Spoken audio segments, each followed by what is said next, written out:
Hello, Danielle, and welcome to the Life Multiplied podcast. Hello, thank you for having me. Yes, thank you for coming on. So, let's get started with just how about you share a little bit about yourself? Well, I started the crazy journey of wanting to be a business owner like 7 years ago. Just started consulting and meeting people and especially women in business. And we started doing co working events, and then COVID hit, and I realized how much I really loved those relationships and relied on them. So from there, I Am Woman just kind of built. So I'm doing that. I'm a mom, a single mom of two. Emma is 12 and Drake is 9. He just turned 9. So I'm busy, Yeah, yeah, very busy. yeah. Awesome. So then let's get into, can you share a little bit about I am Woman and then just like how it started and then kind of how it's been evolving? Yeah. So it's a long story because it has evolved. It started out with not even having a vision of what that would look like in the first place because I didn't know. It all kind of happened as life happened and as I was making relationships with people. And it truly did start with me writing one night my I am affirmations in a way. I really needed to get in touch with like who I was at that time in life. And as I was writing, the statements developed more into more of a knowing of who I am. And I realized there are a lot of women who probably feel the same way.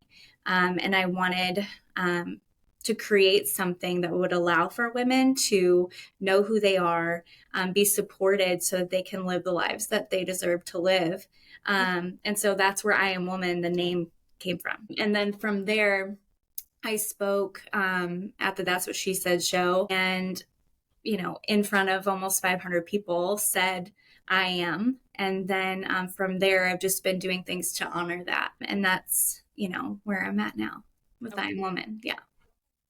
Okay, it's not a nonprofit, it's more of like a networking group, is that correct? So originally that was my vision, Okay. where I would have women come together for the I Am Happy Hours, where they had a loving space to network Okay. and practice saying their name and talking about where they are in life and what their goals are. And so the original vision was it being a networking group, Okay. but I think in a roundabout way, I'm having a hard time explaining it, but it became so much more. I realized that there were so many nonprofits out there that had the things that women need, that I don't want to reinvent the wheel and create something that they already do. I want to work with them and promote them, or team up and do an event that will create as many opportunities for women to have the conversations they need to have, to receive the resources that they need, whether it is being a business owner, whether it's, finding a way to make creative meals for their kids when you have a busy schedule, or receiving food resources, getting out of a domestic violence situation.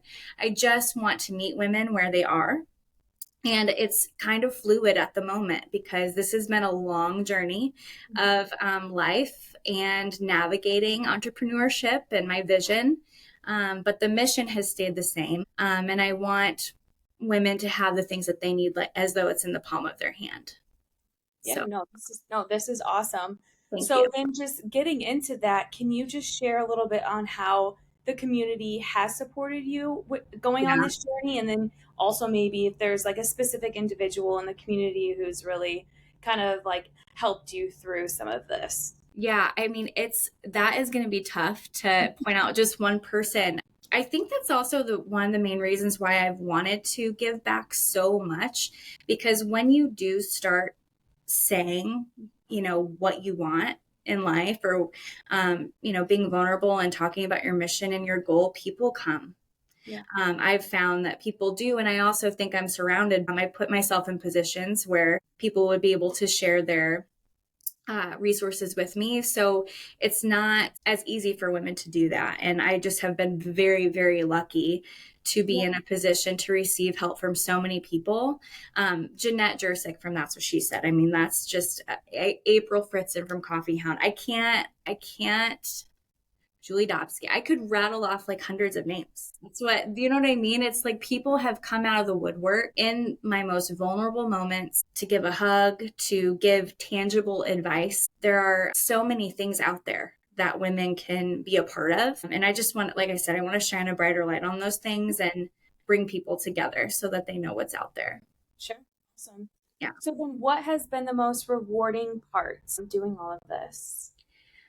I think the most rewarding thing has been hosting things or having the conversation with the woman who's just like at the last, like, I don't know what to do. Sure.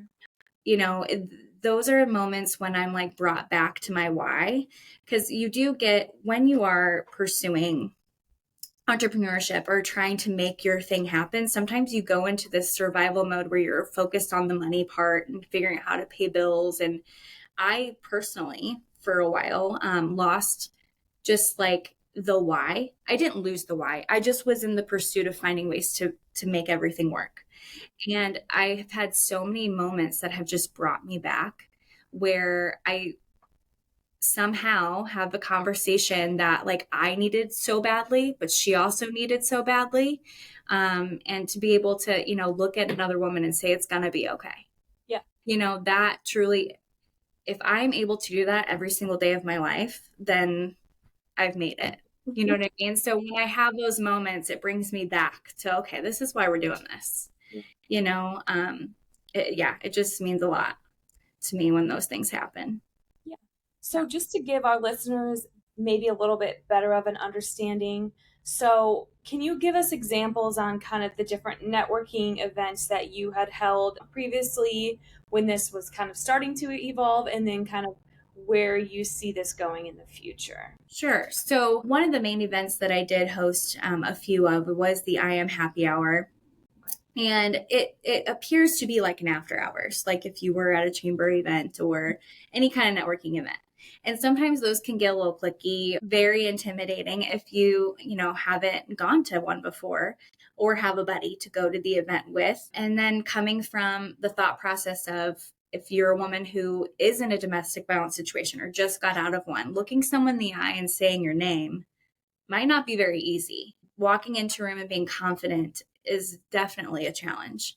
And so that was my purpose for that, was to create that kind of environment and then allow for women to be able to practice doing that. So that was something that I was doing. And then moving forward, it's fluid, but I just am going to have the best event hopefully ever on June 27th and just kind of see what comes from that. My goal as a whole is just to provide, new opportunities and then collaborate with like-minded women, and whatever happens from that is where I'm moving. You know what I mean? I'm not forcing anything at this point. I know that my mission is clear. Yeah. I do have things that I've developed, but I want to make sure that I do it in a strategic way with a team. I've learned a lot, and I know I want to, not force anything and take the right steps to get things launched again. So then definitely just like your 5-year goal is just taking it where it is right now and then just hoping that it evolves from there. Right. So. Providing, hosting more events, if I do have a storefront where we're able to have women launch products there and, just more fostering more opportunities and collaboration. Yeah. So then let's talk about your upcoming event. Okay. Can you share a little bit about that? Yeah. Okay. So before I even thought I was going to be a business owner or entrepreneur, I just stumbled across a documentary called Dream Girl on YouTube. And I'm not kidding. Like, I was just scrolling and then clicked on it. Okay. So I watched it, and it was at a time where I needed anyone to say, there's more happening for you. There's hope. And if you have a dream, let's make that happen. And it totally gave me so much encouragement. And from there, I had just started a small group page for women where we could share goofy things and, encouraging things. And it's that's where everything has kind of truly spiraled from. But I was inspired by the documentary. I even contacted Benny before COVID at Normal Theater to show it and see what that would even look like at that time. long ago. Yeah. Okay. Oh, wait. Like it was like right before COVID, the fall before COVID, we had a meeting and then nothing has happened since then. When I had my storefront until now. And then when I had my storefront downtown, I decided for whatever reason on a whim to message Erin Bagwell, who's the founder and director of Dream Girl, and just tell her how much I loved it, how much, it impacted me. And I really want to provide that opportunity for women in my community. And she responded the next morning, and I don't know if I've been that excited to get a message in a really long time. It was awesome.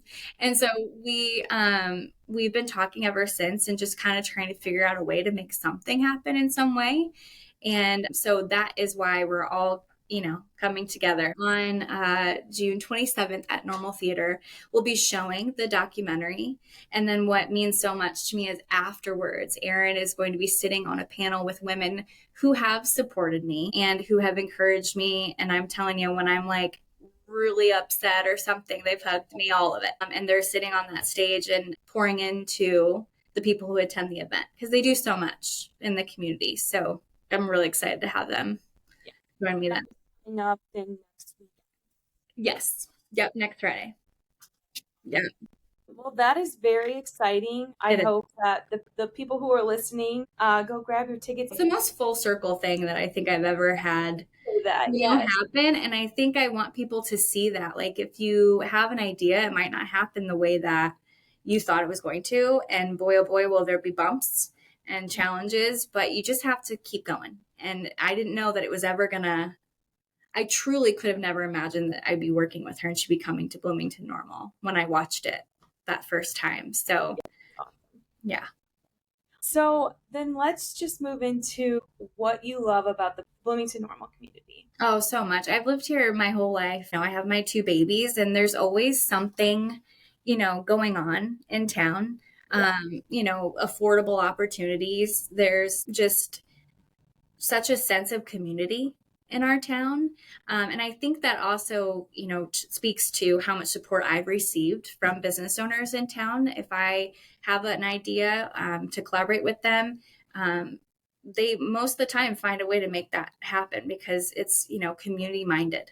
I mean, most than not, I think in our town, people are of the mindset of there's pie for everybody, the tides rise all boats. I don't even know who originally said that, but you know what I mean? Like, it's just everyone needs to work together for a common goal, for everyone to be successful. And overall, it's just better for everyone. I don't know. I love this town. It's a great place to raise a family. Yes, everybody says that. I would definitely agree with the collaboration. I just feel like, whether it's I'm just scrolling on Instagram or I'm on Facebook, it's right. Like a couple of local businesses are doing some type of collaboration for the weekend. So it's so much fun. It is so much fun. And there's always something. And there's something for everybody too. Yeah, I agree. Right. So where are your go-to places in town since you've lived here your entire life? Do you have my goodness. Any hidden gems as well? Yeah, well, I don't know about hidden, but Coffee Hound, I always say, is my home away from home. That's where I went. I'm not kidding, every day. Oh, wow. Okay. I was carrying around my big sketchbook to map out I Am Woman, because at that time I was in my Albert Einstein mad scientist phase of posters from floor to ceiling, figuring out what I wanted to do, And she one day just kind of looked at me and was like, "What are you doing? What are you working on?" And so I did. I went there every day. I love that place. Carl's ice cream, I feel like that's nostalgic, or Jean's ice cream. Yet to go there. And I said that on my last podcast, and I'm like, I am determined my next podcast, if that gets brought up, I will have been there. So yeah, you got it. Yeah. And with the eyes, have you ever had the eyes in your ice cream? No, I mean SpongeBob when I was very little. That was the only they put little eyes on it. I don't know. Anyways, what's your favorite ice cream to order there? I just get the chocolate soft serve. Okay. With the eyeballs. Okay. I don't know. I don't even know if those things taste good. I just like that they're there. Sure. You know what I mean? It just makes me happy. Yeah. Definitely, I've seen photos, so I know what you're talking about. Yeah. Absolutely. Please do. I'm trying to think of where else, that we go parks all the time. We love to walk on the Constitution Trail. Okay. Yeah. We do that a lot. I don't know. We just advent the kids and I just kind of go where the wind takes us. And that's always different. So the circle, Uptown Normal, when they have music, we will walk because our house is pretty close. So we'll walk and just hang out. So yeah. So for our listeners, if there is there anything you want to share just on behalf of I Am Woman, just a message to them or just anything you'd like to share before we come to an Yeah. I mean, I've touched on it a little bit throughout the interview, but it's just so important to me because this journey, like I said, I don't even exactly know what's going to happen next. But that's kind of the beautiful part about it. Whether you're an entrepreneur or just functioning through life and navigating this crazy thing we do every day, it's just a matter of choosing you. And here I am honoring like who you are. And when you do, that's when things will come to you. And like I said, it's not going to always look like what you thought it would, but it's definitely going to be beautiful. And so that's definitely something that I can take away from stepping back from challenges that I've had. Because I'm just so darn grateful, you know? So just keep going and you never know what's going to happen. So Yeah, great message. And then I would say, if you are listening, go look her up. I believe you're on Facebook, so check her Facebook out. I'm sure she'll post the upcoming events, and then the upcoming event next week, the Dream Girl event, is posted on Facebook events and also on her Facebook page as well. So yeah, check definitely going to do something for the holidays. I'm Christmas crazy. it. Anything else you'd like to share? No, just thank you so much, Courtney. I really appreciate it. Yes, thank you for coming on the Life Multiplied podcast. Of course. Thank you.